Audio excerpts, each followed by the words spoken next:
আজি আপোনালোকক শ্বেয়াৰ কৰিম প্ৰেম মন্দিৰৰ ইমান মনোমোহা দৃশ্য।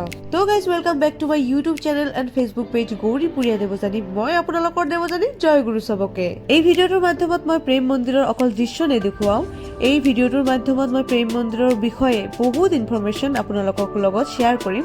তো গাইজ একেবাৰে স্কিপ নকৰাকৈ আপোনালোকে এই ভিডিঅ'টো চাই থাকক। हे गाइस, अभी हम आए हैं प्रेम मंदिर में, जिसका नाम ही प्रेम से शुरू हुआ है।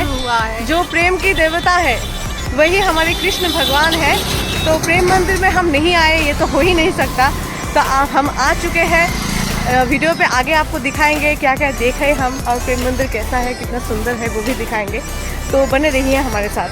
प्रेम मंदिर হৈছে ভাৰতৰ উত্তৰ প্ৰদেশ বৃন্দাবনত অৱস্থিত এটা সুন্দৰ আৰু বিখ্যাত হিন্দু মন্দিৰ।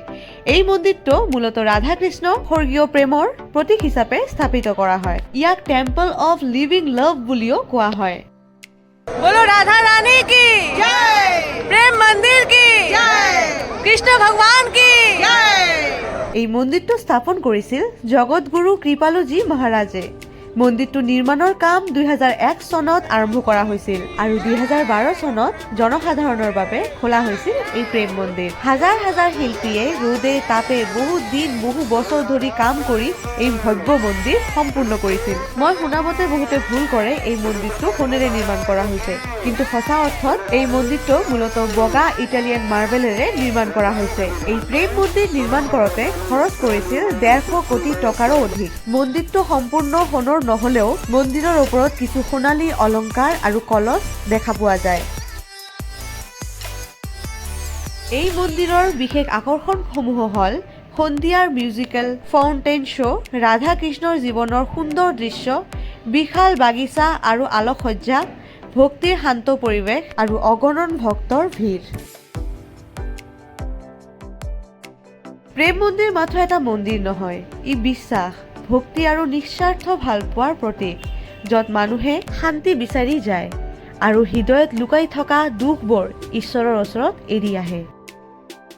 এই মন্দিৰটো ৰাতি বেছি ধুনীয়া লাগে, কাৰণ সন্ধিয়াৰ পিছত ৰঙীন লাইটেৰে সম্পূৰ্ণ মন্দিৰটো জ্বলি উঠে। বহু লোক বিশেষকৈ নাইট ভিউ চাবলৈহে আহে। মন্দিৰৰ ৱালত ৰাধা কৃষ্ণৰ জীৱনৰ বহুতো লীলা মাৰ্বেলত খোদিত কৰা আছে। এই শিল্পবোৰ ইমান সূক্ষ্ম যে দূৰৰ পৰা জীৱন্ত যেন লাগে। প্ৰেম মন্দিৰৰ মিউজিকেল ফাউণ্টেইন শ্ব' বহুত ফেমাছ। পানী, সংগীত আৰু লাইট একেলগে চলা দৃশ্য বহুত আকৰ্ষণীয়। কোৱা হয় যে এই মন্দিৰৰ নিৰ্মাণত ইটালীৰ বিশেষ মাৰ্বল ব্যৱহাৰ কৰা হৈছিল, যাৰ বাবে ই ইমান উজ্জ্বল আৰু চকচকীয়া। মন্দিৰৰ চৌহদ এক শান্ত অনুভৱ আছে। বহু মানুহে কয় যে ইয়ালৈ গ'লে মনৰ দুখ অলপ হ'লেও নাইকিয়া হয়। জনবিশ্বাস অনুসৰি বৃন্দাবনক প্ৰেম নগৰী বুলি কোৱা হয়, কাৰণ ইয়াতেই শ্ৰীকৃষ্ণ আৰু ৰাধাৰ বহু প্ৰেমলীলা সংঘটিত হৈছিল। কিছুমান ঠাই মাথো চকুৰে নহয়, হৃদয়েৰে অনুভৱ কৰিব লাগে।